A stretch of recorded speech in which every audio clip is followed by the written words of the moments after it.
الله وبركاته.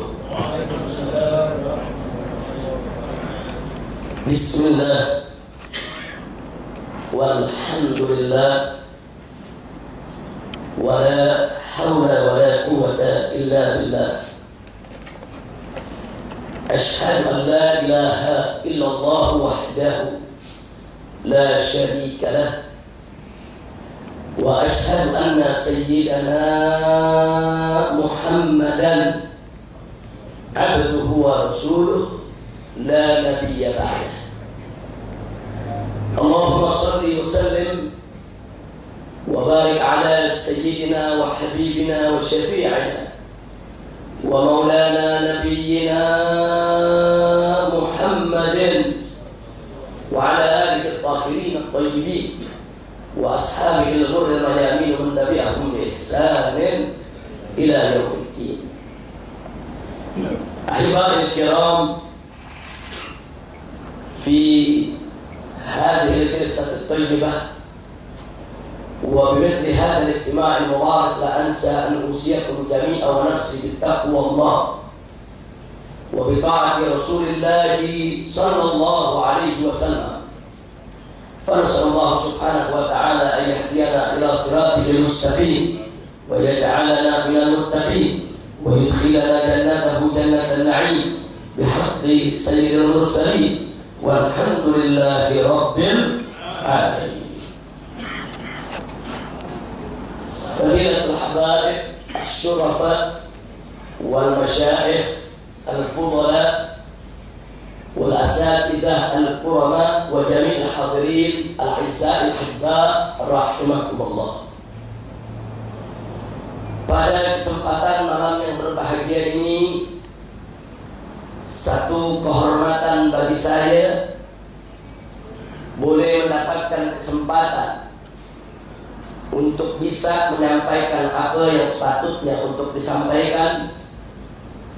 Karenanya berjuta terima kasih saya sampaikan kepada sahibul hajat, yaitu akhina al-fadil al-ustadz Nuruddin sekeluarga beserta jamaah, dan teristimewa untuk ayahanda orang tua saya tercinta Sayyidil Walid Al-Habib Umar Asy-Syatiri hafizahullah ta'ala wa ardhah. فَمَطَرَ اللَّهُ بِطُولِ حَيَاتِهِ وَنَفَعْنَا بِعُلُومِهِ فِي الدِّينِ وَالدُّنْيَا وَالْآخِرَةِ آمين ya rabbal alamin. Kemudian tidak lupa, salam ini juga kita sampaikan kepada tamu kita yang mulia, yang berbahagia, yang datang dari Hudaidah, Yaman, yaitu Al-Muhtar Al-Mukarram Asy-Syaikh Haidar Al-Wajidi hafizahullah ta'ala wa ra'ah, yang tadi sudah menyampaikan kepada kita satu untayan tausiah yang padat ilmu, padat manfaat, yang luar biasa. Begitu indah beliau sampaikan dan sangat-sangat bermanfaat untuk kita semua. Dan tidak lupa, salam penghormatan ini juga kita sampaikan kepada akhina al-fadil Ustadz Mubarak, yaitu Tuan Guru Fadli Yamani, yang tadi dengan luar biasa beliau telah menerjemahkan apa yang disampaikan oleh Syekh Haidar, yaitu dengan begitu baik, begitu bagus, mudah dipahami. Mudah-mudahan semua guru-guru kita yang hadir di sini senantiasa diberikan kekuatan istiqamah di jalan Allah dan diberikan kemenangan dalam setiap langkah perjuangan dakwahnya serta kebahagiaan dari dunia hingga akhiratnya. Amin ya rabbal alamin. Ahibaiil kiram, pada kesempatan malam hari ini saya hanya ingin mengingatkan diri saya dan beserta segenap jamaah tuan-tuan dan puan-puan bahwa pada majelis seperti ini sejak awal tadi kita banyak menyampaikan salam, sholawat kepada Nabi kita Sayyidina Muhammad sallallahu alaihi wasallam. Kita sama berharap bahwa majelis seperti ini akan mampu untuk merangsang rasa cinta mahabbah kita kepada Nabi, untuk lebih merangsang bagaimana kita makin cinta kepada Nabi kita, sehingga kita tidak perlu lagi untuk khawatir, bimbang ataupun ragu di dalam menjadikan beliau sebagai uswatun hasanah dalam kehidupan kita. Nabi Muhammad SAW adalah Nabi yang diutus oleh Allah Subhanahu wa Ta'ala sebagai rahmat untuk semesta alam, sebagaimana Allah firmankan dalam Al-Quran Al-Karim, faqala ta'ala li nabiyhi Muhammadin sallallahu alaihi wasallam wa ma arsalnaka illa rahmatan lil alamin. Nabi Muhammad sallallahu alaihi wasallam adalah seorang nabi yang diutus oleh Allah Subhanahu wa Ta'ala sebagai suri tauladan, sebagai qudwatun shalihah, sebagai uswatun hasanah bagi umat manusia, khususnya bagi mereka yang beriman kepada Allah dan hari akhir. Di mana Allah nyatakan dalam firman-Nya, faqala ta'ala laqad kana lakum fi rasulillahi uswatun hasanah liman kana yarjullaha wal yawmal akhir wa dzakarallaha katsira. Nabi Muhammad sallallahu alaihi wasallam adalah seorang nabi yang telah dipersaksikan oleh Allah sebagai manusia yang memiliki akhlak yang sangat-sangat mulia, amat agung, luhur. Allah nyatakan dalam Al-Quran, faqala ta'ala li nabiyhi Muhammadin sallallahu alaihi wasallam wa innaka la'ala khuluqin azim. Nabi Muhammad sallallahu alaihi wasallam adalah seorang nabi yang manakala kita mencintainya, berarti kita mencintai Allah. Siapa yang cinta kepada Allah, maka wajib dia untuk mengikuti nabi yang satu ini, saudara. Allah katakan dalam Al-Quranul Karim, faqala ta'ala qul in kuntum tuhibbunallah fattabi'uni yuhibbukumullah. Nabi Muhammad sallallahu alaihi wasallam adalah seorang nabi yang jika kita mentaatinya, berarti kita telah mentaati Allah. Allah katakan dalam Al-Quranul Karim, faqala ta'ala may yuti'ir rasul faqad ata Allah. Nabi Muhammad sallallahu alaihi wasallam yang diutus oleh Allah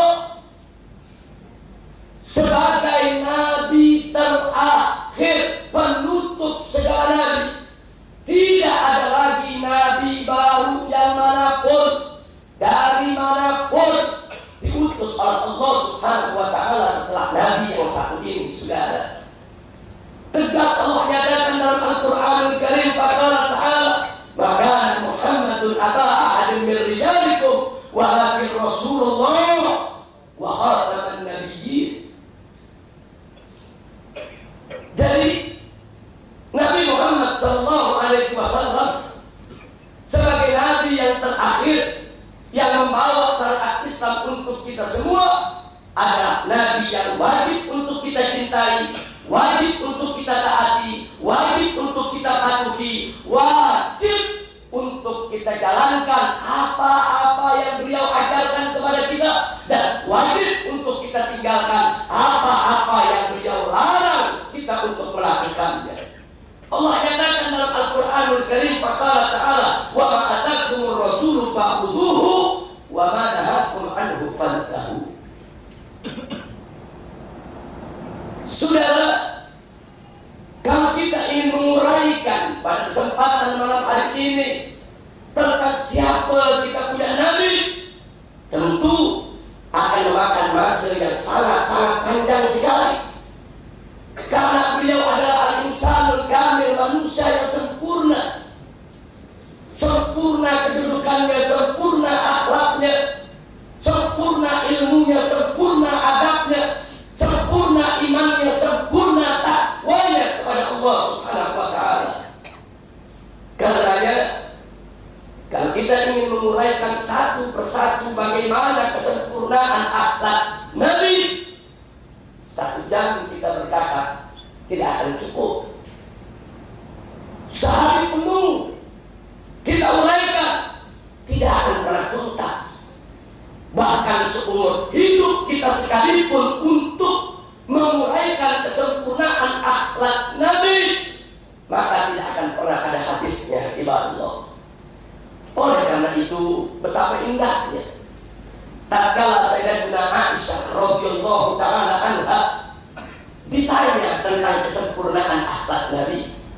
Beliau ditanya, "Ya ummul mukminin, wahai ibunya orang yang beriman, kaifa kana khuluqun Nabi sallallahu alaihi wasallam?" Bagaimana sebetulnya dulu akhlak Nabi? Apa dijawab oleh Sayyidatina Aisyah radhiyallahu taala anha? Beliau menjawab dengan jawaban yang singkat, padat, ringkas, jelas, menunjukkan bahwa beliau memang seorang perempuan yang cerdas, yang layak patut pantas menjadi istri dari Nabi kita Sayyidina Muhammad sallallahu alaihi wasallam. Beliau jawab, "Kana khuluquhul Qur'an." Akhlak Nabi adalah Al-Qur'an. Itu saja dijawab oleh Sayyidatina Aisyah. Jawaban yang singkat tapi padat, ringkas tapi jelas. Manakala Sayyidatina Aisyah radhiyallahu taala anha mengatakan bahwa akhlak Nabi adalah Al-Qur'an, maknanya bahwa apa-apa yang Nabi ucapkan, yang Nabi perbuat, yang Nabi lakukan di seluruh kehidupannya tidak lain dan tidak bukan adalah merupakan penjabaran, pengejuantahan, pengamalan, pelaksanaan daripada isi kandungan Al-Qur'anul Karim. Al-Quran mewajibkan apa-apa kewajiban, tidak ada satupun kewajiban yang ditinggalkan ataupun dilalaikan oleh Nabi kita Muhammad sallallahu alaihi wasallam. Bahkan Nabi merupakan orang yang pertama melakukannya sebelum umatnya yang melakukan. Saudara, sebelum Nabi mengajak orang berakhlak mulia, beliau sudah tampil sebagai orang yang berakhlak mulia. Sebelum Nabi memerintahkan kepada para sahabatnya untuk melakukan beraneka ragam kewajiban, Nabi sudah terlebih dahulu untuk menegakkan kewajiban tersebut. Dan apa-apa yang diharamkan oleh Allah dalam Al-Quranul Karim, tak satu pun kemungkaran kemaksiatan yang dilakukan oleh Nabi. Jangankan untuk melakukan kemaksiatan dan kemungkaran, terlintas di benak Nabi, terlintas di pikiran Nabi untuk melakukan maksiat, tidak pernah terjadi seumur hidupnya, saudara. Jadi bagaimana Al-Quran itu membimbing, begitulah akhlak Nabi kita. Kemana Al-Quran itu menuntun, kesana Nabi kita beramal. Dialah Nabi kita tercinta Sayyidina Muhammad sallallahu alaihi wasallam. Namun saudara, sungguh pun kita yakini kesempurnaan Nabi kita Sayyidina Muhammad sallallahu alaihi wasallam, tapi tetap saja semenjak beliau diputus menjadi Nabi sampai hari ini masih banyak musuh-musuh Allah yang selalu berupaya untuk merendahkan Nabi, memfitnah Nabi, menghina Nabi dengan berbagai macam cara. Kalau dulu di zaman Nabi, orang-orang kafir mengatakan kepada Nabi, "Anta sahir majnun," engkau bukan sihir dan sudah gila, dan Muhammad sebagai upaya untuk menghina Nabi, merendahkan Nabi, menistakan Nabi. Tapi di zaman sekarang ini mereka mulai mencari cara-cara baru bagaimana untuk merendahkan Nabi kita Sayyidina Muhammad sallallahu alaihi wasallam. Salah satunya, saya sedih di berbagai negeri-negeri Islam, di Indonesia, di Malaysia, di mana-mana negeri, masih ada orang-orang awam yang tidak mengerti sejarah Nabi, yang tidak terlalu paham soal agama. Manakala ditanya kenapa Nabi diutus oleh Allah di tengah bangsa Arab, apa mereka jawab? Karena bangsa Arab adalah bangsa yang paling biadab, karena bangsa Arab bangsa yang paling jahat, karena bangsa Arab bangsa yang paling badal kalam. Jadi jawaban-jawaban macam itu masih banyak beredar di tengah-tengah masyarakat kita, saudara. Ini merupakan jawaban yang khata wa khatir. Ini jawaban tidak benar dan ini jawaban sangat-sangat berbahaya. Dan tidak ada seorang ulama kita pun dari ulama salaf maupun khalaf yang mengatakan kenapa Nabi Muhammad SAW diutus oleh Allah di tengah bangsa Arab. Tidak ada ulama yang mengatakan karena Arab yang paling biadab, karena Arab yang paling jahat, karena Arab yang paling bejat, karena Arab yang paling buruk, karena Arab yang paling zalim. Tidak ada. Dari mana jawaban semacam itu muncul? Dari kalangan mustasyriqun, dari kalangan kaum orientalis yang pura-pura mempelajari Islam, saudara, mencoba mengorek-orek, mencari-cari kesalahan Nabi, tidak dapat, dia karang-karang itu kesalahannya, saudara. Maka itu pada malam hari ini saya ingin mengajak sejenak, yuk sama-sama kita mengkaji persoalan ini sekaligus untuk kita, yaitu meluruskannya, saudara. Bagaimana cara menjawab ini, saudara yang saya cintai rahimakumullah? Yang pertama, kalau bicara tentang kebiadaban, kezaliman, kejahatan saat Nabi kita diutus, bukan di Arab saja yang zalim, saudara. Bukan di Arab saja yang jahiliyah, bukan di Arab saja yang biadab dan jahat, bukan. Mari kita mulai di negeri Persia, di negeri Iran. Ketika itu, saudara, seorang ayah manakala boleh menikahi putri kandungnya sendiri, itu merupakan kebanggaan di tengah-tengah masyarakat, saudara. Ini kezaliman, ini kejahatan. Sejahat-jahatnya Arab, sejelek-jeleknya Arab, sedolim-dolimnya Arab, tidak ada bangsa Arab yang seorang ayah menikahi putri kandungnya sendiri. Tidak ada. Ini kalau kita ingin bicara kezaliman, kalau kita ingin bicara kejahatan, bukan Arab saja di zaman itu yang jahat, saudara. Di mana-mana negeri zalim, jahat, jahiliyah. Sekarang kita tengok mari ke Cina. Ada apa di Cina? Di zaman itu, saudara, itu raja-raja di Cina karena khawatir para penjaga-penjaga istana berbuat selingkuh atau mengganggu istri-istri mereka atau putri-putri mereka, maka penjaga-penjaga istana dikebiri. Kalau orang Indonesia bilang, kalau orang Malaysia bilang dikasih, saudara. Jadi kalau seorang laki-laki sudah dikasih, sudah dikebiri, sehingga dia tidak punya syahwat lagi, maka raja-raja merasa aman kalau istrinya tidak akan diganggu, saudara. Ini biadab, ini jahat, ini kejam, ini zalim. Manusia dikasih, saudara. Manusia dikebiri.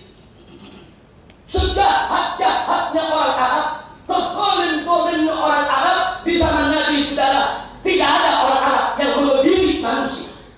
Tidak ada orang Arab yang mengasihi manusia, saudara. Jadi kalau bicara biadab, seluruh dunia biadab ketika itu, saudara. Baik, mari sekarang kita lihat di Romawi, di Eropa, Yunani, Athena. Apa yang terjadi di zaman itu, saudara? Di sana manusia diadu tarungkan. Gladiator. Saudara, hamba dengan hamba diadu untuk saling bunuh. Hamba dengan hamba, saudara, dibawa ke satu stadion, bangsawan-bangsawan menonton. Begitu satu hamba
mulai manusia makan daging manusia di zaman sekarang ini, sudah.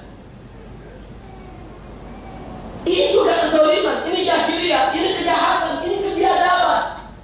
Sejelek-jeleknya orang Arab, sejahat-jahatnya orang Arab, tidak ada orang Arab manusia makan daging manusia, sudah. Nah, jadi artinya saya hanya ingin menekankan betul Nabi diutus oleh Allah ke atas muka bumi karena bumi sudah jahiliyah, seluruh dunia sudah banyak kebiadaban, kezaliman. Itu benar, saudara. Tapi kenapa diutus di tengah bangsa Arab dulu? Kenapa dilahirkan di kota Mekah? Kalau dijawab, karena Arab yang paling biadab, karena Arab yang paling jahat, karena Arab yang paling zalim. Burhanakum in kuntum shadiqin. Tunjukkan dulu bukti. Enggak boleh kita seenaknya untuk mengambil satu kesimpulan, sudah. Kumpulkan dulu bukti-bukti kezaliman di zaman itu, baru kita membuat analisa, kita membuat komparasi, kita membuat perbandingan, baru kita boleh untuk mengambil kesimpulan, sudah. Menjadi tidak ilmiah kalau seseorang seenaknya mengatakan Arab yang paling zalim tanpa bukti, Arab yang paling jahat tanpa dalil, Arab yang paling biadab tanpa argumentasi yang bisa dipertanggungjawabkan. Nah, ini yang ingin kita luruskan, sudah. Ya, bangsa Arab memang biadab, betul, betul. Bagaimana tidak biadab? Di tengah-tengah mereka ada waktul banat, mengubur hidup-hidup anak perempuan. Anak perempuan masih kecil dikubur hidup-hidup. Waktul banat itu kebiadaban, tidak kita pungkiri. Arab saat itu betul biadab, Persia biadab, Romawi biadab, Cina biadab, Afrika biadab, Indonesia biadab. Di sana itu, sudah. Semua jahiliyah. Lalu kenapa di antara yang biadab-biadab ini di seluruh dunia kok Nabi diutus di tengah bangsa Arab? Ada apa? Apa betul karena Arab yang paling biadab atau sebaliknya? Jangan-jangan justru Arab memiliki suatu rahasia yang harus kita teliti dan kita cermati, saudara. Tidak dengan mudah untuk kita menuduh Arab yang paling biadab. Itu yang pertama yang mesti kita tekankan. Dari kebiadaban bukan hanya milik bangsa Arab, seluruh bangsa ketika itu biadab, sudah. Jahiliyah alamiyah. Yang kedua, tolong dicatat, bangsa Arab dengan tradisi waktul banat memang biadab, tapi jangan ada yang berpikir kalau semua orang Arab mengubur hidup anak perempuannya. Tidak, saudara. Hanya segelintir anggota masyarakat yang mengubur hidup-hidup anak perempuannya. Andai kata semua bangsa Arab mengubur hidup-hidup anak perempuannya, bagaimana boleh Nabi bisa ada di sana, sahabat bisa ada di sana. Nabi punya ibu, ibunya perempuan. Kok dari kecil nggak dibunuh itu ibu, saudara? Para sahabat Nabi yang jumlahnya puluhan ribu, ratusan ribu, mereka juga semua punya ibu, saudara. Ibu-ibu mereka pernah kecil. Kok ibu-ibu mereka dulu tidak dibunuh ketika kecil, saudara?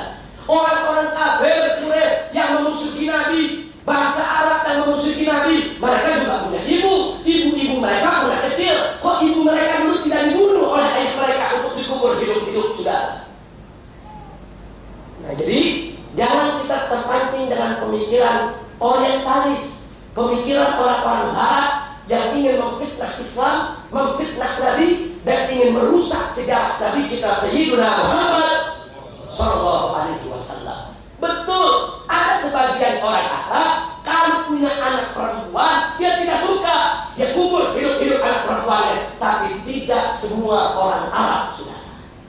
Bahkan kebanyakan bangsa Arab dia tidak mengubur hidup-hidup anak perempuannya. Tapi tetap saja bangsa Arab disebut biadab, sebab walaupun mereka tidak mengubur hidup-hidup anak perempuan mereka, tapi kalau ada anggota masyarakat yang mengubur hidup-hidup anak perempuannya, mereka anggap itu bukan kejahatan, mereka anggap itu bukan kriminal, mereka anggap itu bukan satu kezaliman, mereka anggap itu tradisi adat istiadat yang mesti dihormati dan dihargai. Disinilah kebiadaban bangsa Arab, saudara.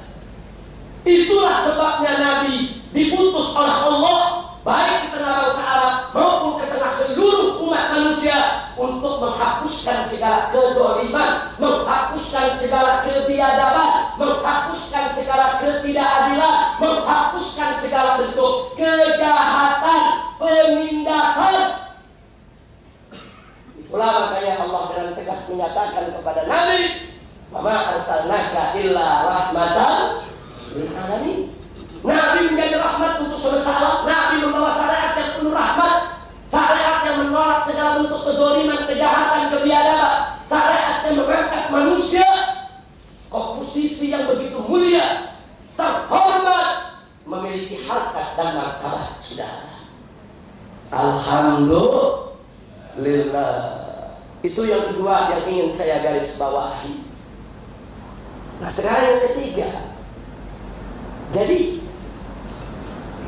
kenapa Nabi utus di tengah bangsa Arab? Kalau di mana-mana biadab. Kenapa harus di tengah bangsa Arab? Ada rahasia apa? Kalau memang Arab itu bukan yang paling biadab. Jawabnya, yuk mari kita tengok hadis Nabi, saudara. Nabi kita tercinta Sayyidina Muhammad sallallahu alaihi wasallam menyatakan, "Innama bu'ithu liutammima makarimal akhlaq." Sesungguhnya aku diutus oleh Allah hanya untuk menyempurnakan kemuliaan-kemuliaan akhlak. Jadi Nabi ketika itu hidup di Mekah, saudara, salah satu tugasnya adalah untuk menyempurnakan makarimal akhlak. Maknanya di sana sudah ada makarimal akhlak, sudah ada kemuliaan akhlak, tapi belum sempurna. Nabi diutus oleh Allah untuk menyempurnakan. Innama bu'ithu liutammima. Sesungguhnya aku ini diutus oleh Allah hanya untuk menyempurnakan kemuliaan-kemuliaan akhlak. Artinya di tengah-tengah bangsa Arab yang biadab, di tengah bangsa Arab yang jahat, di tengah bangsa Arab yang bejat, di tengah bangsa Arab yang zalim, ternyata ada makarimul akhlak, ada kemuliaan-kemuliaan akhlak yang tetap terjaga, saudara. Apa di antaranya? Satu, ahlul jud wal karam. Ternyata bangsa Arab itu sudah dikenal sebagai bangsa yang dermawan. Kalau ada tamu-tamu dari mana tempat datang ke satu suku, jangan coba-coba ada suku lain mengganggu tamunya, saudara. Bangsa Arab dulu siap perang, siap mati untuk membela kehormatan tamunya. Itu terkenal di seluruh negeri, saudara. Itu akhlak mulia, akhlak bagus, membela kehormatan tamu, memuliakan tamu. Nggak sampai di situ. Ini yang orang lupa, saudara. Ternyata bangsa Arab itu ahlul wafa. Orang-orang yang dikenal kan sudah percaya kepada sesuatu, dia akan setia. Oh, ada orang mengatakan begini, Habib, bangsa Arab itu paling biadab karena di dalam Al-Quran Allah menyatakan al-a'rabu asyaddu kufran wa nifaqan. Orang Arab itu kafirnya dan nifaknya paling keras. Ini ada dalam surat At-Taubah ayat 97. Jadi dalam ayat itu disebut al-a'rabu asyaddu kufran wa nifaqan. Ini dijadikan dalil untuk mengatakan kuliah dalam Quran disebut tuh orang Arab paling keras nifaknya, paling keras kafirnya. Saudara, kalau baca surat At-Taubah ayat 97, baca juga ayat berikutnya 98-nya, baca juga ayat 99-nya. Allah nyatakan di ayat 99, wa minal a'rab may yu'minu billahi wal yawmil akhir. Dan dari orang-orang Arab tadi yang akalnya keras kafir dan nifaknya, di antara mereka juga ada orang-orang yang beriman kepada Allah dan hari akhir. Dari Arab itu dikenal ahlul wafa.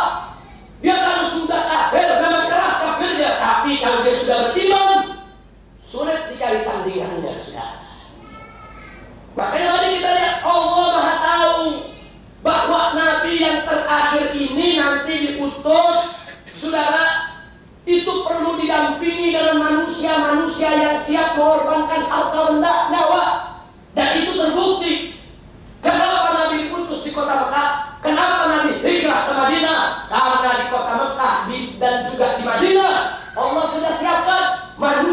manusia ciptaan Allah yang di kemudian hari akan menjadi muhajirin, ansor, yang cinta kepada Allah, cinta kepada Rasulnya, mengorbankan harta benda, mengorbankan jiwa raga untuk Allah dan Rasulnya. Sudah. Jadi Nabi diutus di kota Mekah bukan sembarangan. Tartibun ilahi.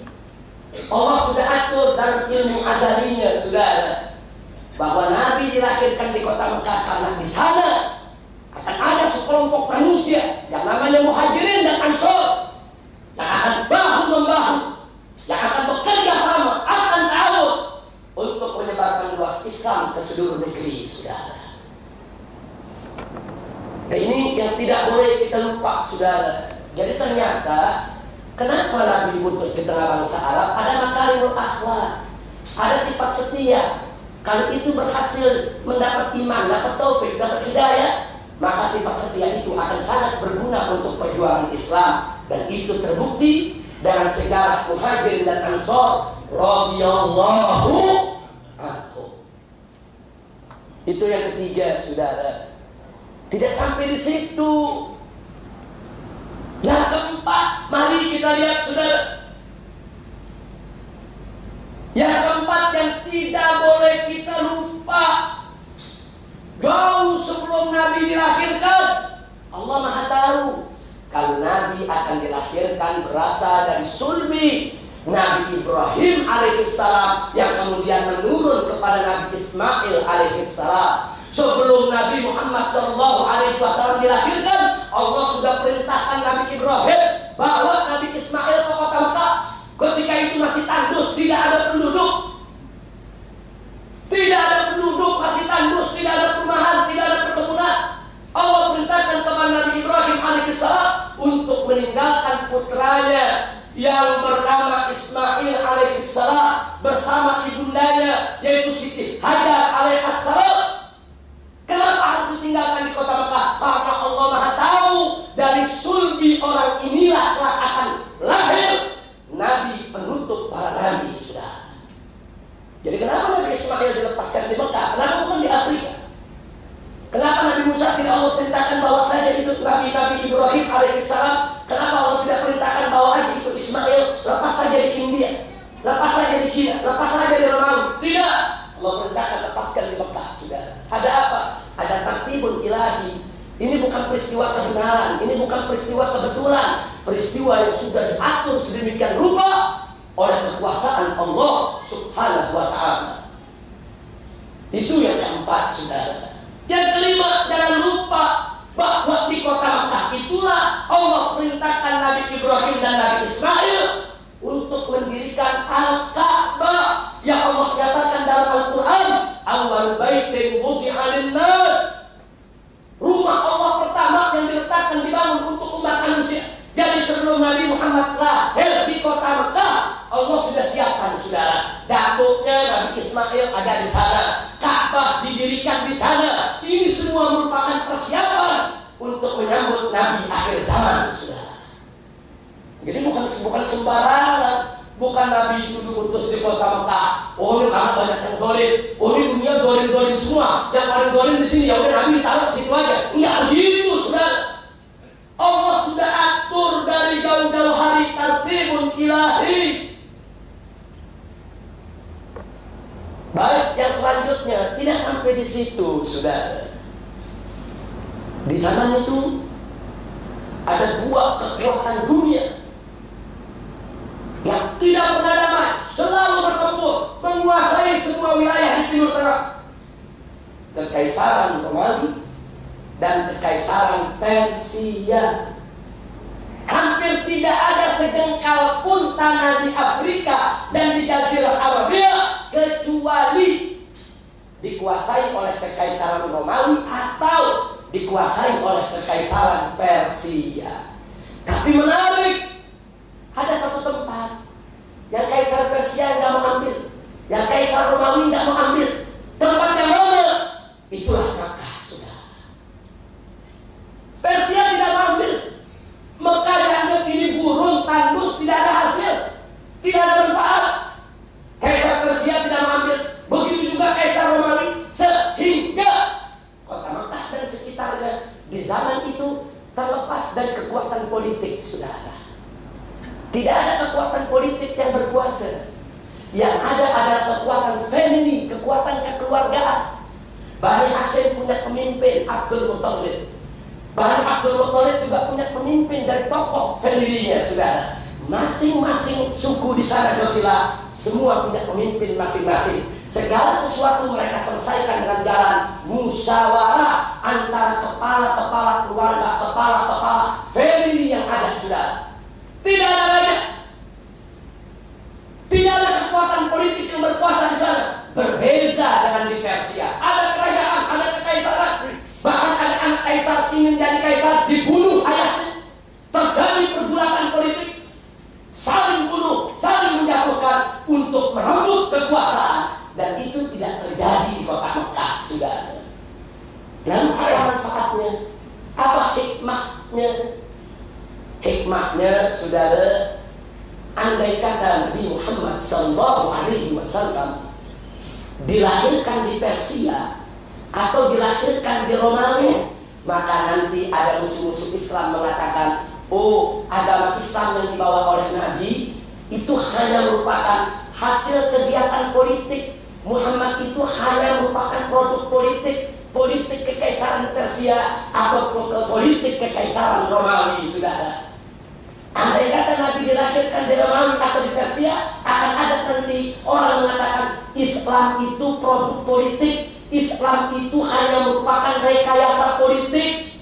Tapi dengan Nabi dilahirkan di kota Mekah, lepas dari kekuatan politik Romawi, lepas dari kekuatan politik Persia, sampai hari ini tidak ada seorang pun yang boleh mengatakan Islam lahir dari politik. Tidak ada.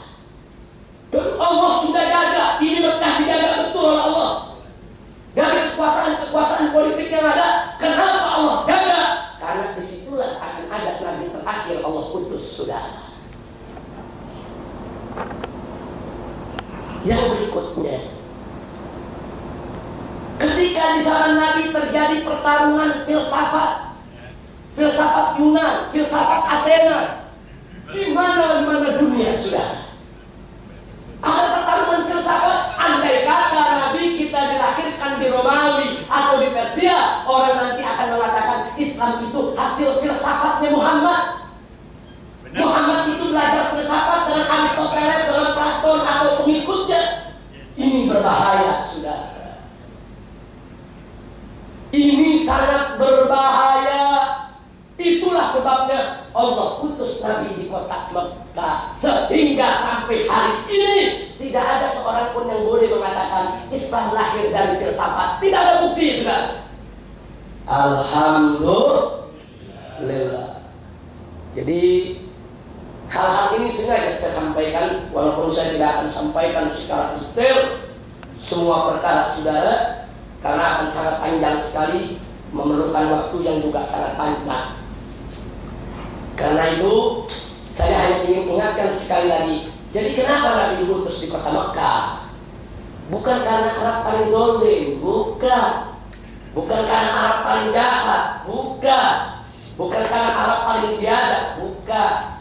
Tapi satu, karena dengan masyarakat Arab masih ada makarimul akhlak yang sangat penting menjadi perjuangan Nabi di masa yang akan datang ketika Nabi saat itu diutus di sana, saudara. Kemudian yang kedua, kenapa diutus di kota Mekah? Karena di kota Mekah itu, saudara, terlepas daripada kekuasaan politik, terlepas daripada kekuatan pertarungan filsafat, sehingga Islam datang murni merupakan wahyu dari Allah, bukan hasil politik, bukan hasil filsafat. Kenapa Nabi dilahirkan di kota Mekah? Memang Allah sudah persiapkan jauh-jauh hari. Nabi Ismail sebagai datuknya Allah utus ke sana. Memang Allah sudah siapkan dari jauh-jauh hari. Karena Ka'bah Allah perintahkan kepada Nabi-Nya untuk dibangun di sana. Karena memang Allah sudah persiapkan Nabi terakhir nanti akan datang dari sana, saudara. Nah, sebagai tambahan, jangan lupa Allah Maha Tahu, Alimul Khabir, bahwa kitab suci terakhir yang akan Allah turunkan adalah Quran dan Arabian, Quran dalam bahasa Arab, bukan sembarang bahasa Arab. Bahasa Arab saudara yang mubinan, bahasa Arab yang jelas, yang fasih, yang paling bagus. Kita cari seluruh bangsa Arab, siapa yang bahasa Arabnya paling fasih? Afsahul lughatil arabiyyah inda Quraisy, saudara. Jadi bahasa Arab yang paling fasih adanya di Quraisy. Quraisy itu penduduk kota Mekah. Jadi kalau Al-Quran diturunkan dalam bahasa Arab yang fasih di tengah-tengah masyarakat yang tidak berbahasa Arab, tentu akan menjadi problem besar. Kalau Al-Quran menggunakan bahasa Arab yang fasih, kalau diturunkan di tengah-tengah masyarakat ajam ketika itu, menjadi problem besar. Jangankan ke masyarakat ajam, diturunkan di tengah bangsa Arab yang bahasa Arabnya tidak fasih, akan menjadi muskilah besar, saudara.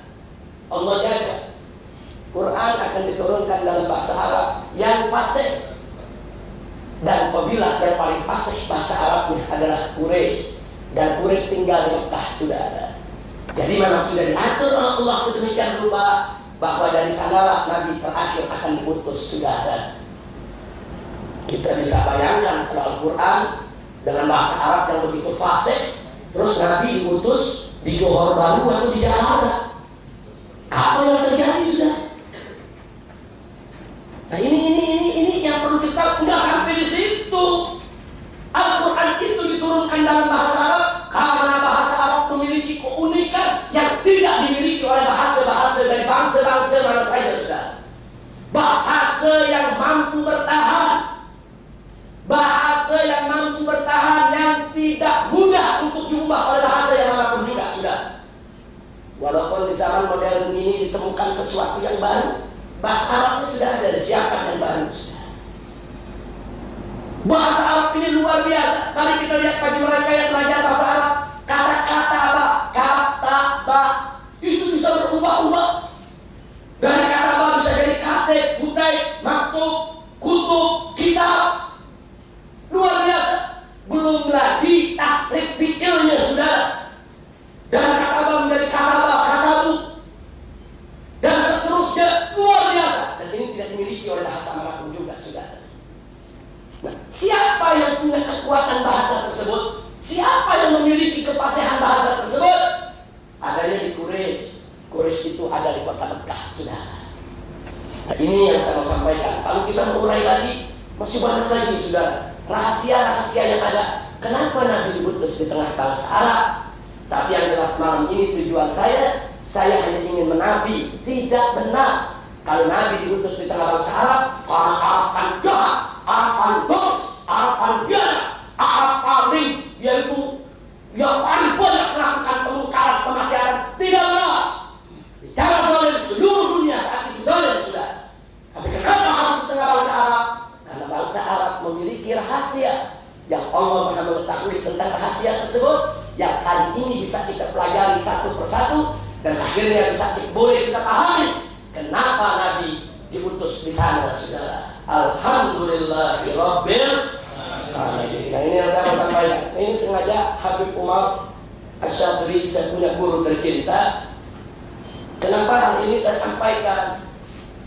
Setahun yang lalu ada seorang tokoh besar di Indonesia memimpin NGO Islam besar dalam satu acara tabligh akbar yang dihadiri tidak kurang dari 100.000 orang di Palu, Sulawesi Tengah. Dia berceramah seperti yang tadi saya sampaikan. Saudara, kenapa Nabi itu diutus ke tengah bangsa Arab? Karena Arab paling biadab, karena Arab paling dolim, paling jahat. Dia pakai dalil al-a'rabu asyaddu kufran wa nifaq. Selesai dia ceramah, saudara, karena saya duduk agak jauh, kita berupaya untuk mendekati. Tapi karena selesai ceramah, tokoh besar langsung naik ke mobil menghilang. Di Jakarta kita cari dan kita temui. Kita kritik, kita protes, tidak betul yang Anda katakan. Dan akhirnya yang bersangkutan minta maaf. Dan yang bersangkutan kita minta untuk menarik ucapannya, memperbaiki di tengah umat, saudara. Nah, jadi saya pikir kalau ada seorang tokoh saja boleh terpreset bicara macam itu. Bagaimana orang awam, saudara? Dulu waktu Indonesia dijajah oleh Belanda, itu Belanda yang bicara begitu. Dulu ada Profesor Dr. Sunop Hugron, dikirim oleh Belanda, saudara, pura-pura masuk Islam, belajar di kota Mekah. Namanya diganti menjadi Abdul Ghaffar. Datang ke Aceh, pura-pura jadi ulama untuk memecah belah umat Islam di Aceh. Datang ke Jakarta, ke Batavia, saudara, juga untuk memecah belah umat. Nah, Sunop Hugron inilah di Indonesia yang pertama kali menyebarkan kenapa Muhammad itu diutus di Arab. Arab paling dolen, Arab paling jahat, Arab paling biadab. Ini dulu Profesor Dr. Sunop Hugron Al-Hulandi yang mengatakan, saudara, limada bu'ithan nabiyyu sallallahu alaihi wasallam fi jaziratul Arab li'anna al-Arab asyaddu kufran, asyaddu nifaqan, asyaddu zulman. Nastaghfirullah azim min hadzal kalam. Para ulama kita, para habaib kita mulai membenahi itu. Dulu Indonesia dijajah, tidak punya koran, tidak punya majalah, saudara. Belanda yang punya. Dapat Sunop Hugron disebarluaskan ke seluruh Indonesia macam itu. Nah, karena itu di zaman sekarang ini tidak boleh lagi ada orang-orang Islam yang punya pendapat macam itu, saudara. Itu pendapat Orientalisme, itu pendapat kaum liberal, itu pendapat yang ingin merendahkan Nabi alaihi salatu wassalam. Yang terakhir, kalau dikatakan Nabi diutus dari bangsa Arab, bangsa yang biadab, dan dari Quraisy karena Quraisy paling biadabnya Arab, mari kita baca hadis, saudara. Nabi mengatakan dengan tegas, Inna Allah astafa min bani Adam Kinanah. Allah memilih Kinanah dari anak cucu Adam. Wastafa Quraisyan min Kinanah, dan Allah memilih Quraisy dari Kinanah. Wastafa Bani Hashim min Quraisy, dan Allah memilih Bani Hashim daripada Quraisy. Wastafani, kata Nabi, min Bani Hashim, dan Allah memilihku daripada Bani Hashim. Berdasarkan hadis ini, Nabi yang mengatakan dari seluruh anak cucu Adam yang terpilih adalah Kinanah, dan seluruh anak cucu Kinanah yang dipilih Allah adalah Quraisy, dan seluruh anak cucu Quraisy yang dipilih Allah adalah Bani Hashim, dan seluruh anak cucu Bani Hashim yang dipilih Allah adalah Nabi kita Muhammad sallallahu alaihi wasallam. Berarti Nabi kita adalah manusia pilihan, dari bani pilihan, dari suku pilihan, bukan dari yang biadab, sudah. Nabi yang mengatakan Quraisy itu bangsa pilihan. Orientalis mengatakan Quraisy itu bangsa paling biadab. Kita tinggal pilih, mau ikut orang barat yang kafir atau mau ikut hadis Nabi, sudah. Nah, ini yang mesti kita ingat. Jadi jangan sampai kita tertipu dengan pendapat-pendapat macam itu. Dan maaf, pendapat macam ini banyak disebar di kampus-kampus, university di Indonesia, dengan alasan ini kajian akademik, ini kajian ilmiah. Kenapa Muhammad itu diutus di tengah bangsa Arab? Mereka buat analisa-analisa, mereka buat hipotesa-hipotesa, seolah-olah itu akademik ilmiah, dan mereka akan jadikan itu sebagai hasil tesis, hasil penelitian atau disertasi, saudara. Padahal argumentasi mereka rapuh, argumentasi mereka lemah, argumentasi mereka tidak berharga. Kami sedang melakukan perlawanan dalam pemikiran-pemikiran yang sesat dan menyesatkan macam ini, saudara. Nah, itu yang ingin saya sampaikan pada kesempatan malam hari ini. Maka itu bersyukurlah semua yang hadir di sini punya guru-guru yang begitu bagus, yang berakidahkan Ahlus Sunnah wal Jamaah. Di sini ada Habib Umar Syadili, di sini ada Tuan Guru Fadli Yaman, di sini juga ada tuan-tuan guru yang lainnya yang lain hadir al-aqidah Ahlus Sunnah wal Jamaah, yang tidak mereka beralih daripada akidah Ahlus Sunnah wal Jamaah. Pegang kuat-kuat akidah Ahlus Sunnah wal Jamaah, belajar betul yang dikatakan tadi barusan oleh Tuan Guru kita Fadli Yaman. Tadi beliau katakan, jangan ambil ilmu di tepi jalan, jangan ambil ilmu dari sembarang orang, ambil ilmu dari orang yang jelas, jelas akhlaknya, jelas ilmunya, jelas akidahnya.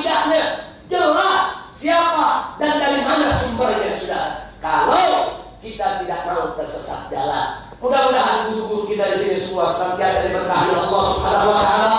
Dan mudah-mudahan apa yang saya sampaikan ini mudah-mudahan bisa menjadi penambah wacana kita, membuka wawasan kita untuk ke depan kita bisa lebih hati-hati lagi di dalam menyerap segala pemikiran yang bisa merusak daripada akidah kita.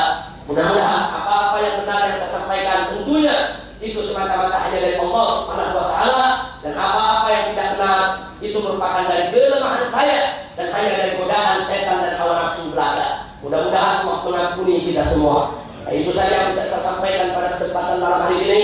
Sekali lagi saya aturkan berjuta terima kasih kepada Ustaz Nuruddin yang telah membuat yaitu majelis ini luar biasa. Sungguh satu kehormatan bagi saya boleh yaitu menyampaikan apa yang sepatutnya disampaikan sebagaimana yang sudah saya uraikan tadi. Sekali lagi terima kasih kepada Ustaz Nuruddin, dan tentunya terima kasih kepada ayahanda tercinta Sayyidul Walid Habib Umar Syadili, karena beliau yang selama ini yaitu selalu memberikan dorongan, memberikan sokongan yaitu kepada perjuangan yang kita lakukan di Indonesia selama ini, begitu juga di berbagai negeri lainnya. Kita doakan beliau saat ini kita lihat dalam keadaan kurang sehat, khususnya kaki beliau. Kita doakan semoga Allah mengangkat penyakitnya, Allah berikan kesehatan, Allah berikan yaitu afiat kepada guru kita, amin ya rabbal alamin. Dan itu saja yang boleh saya sampaikan pada malam hari ini. Akhirnya terima kasih atas segala perhatian, mohon maaf atas segala kekurangannya. Hadanallahu wa iyyakum ila siratal mustaqim. Wassalamualaikum warahmatullahi wabarakatuh.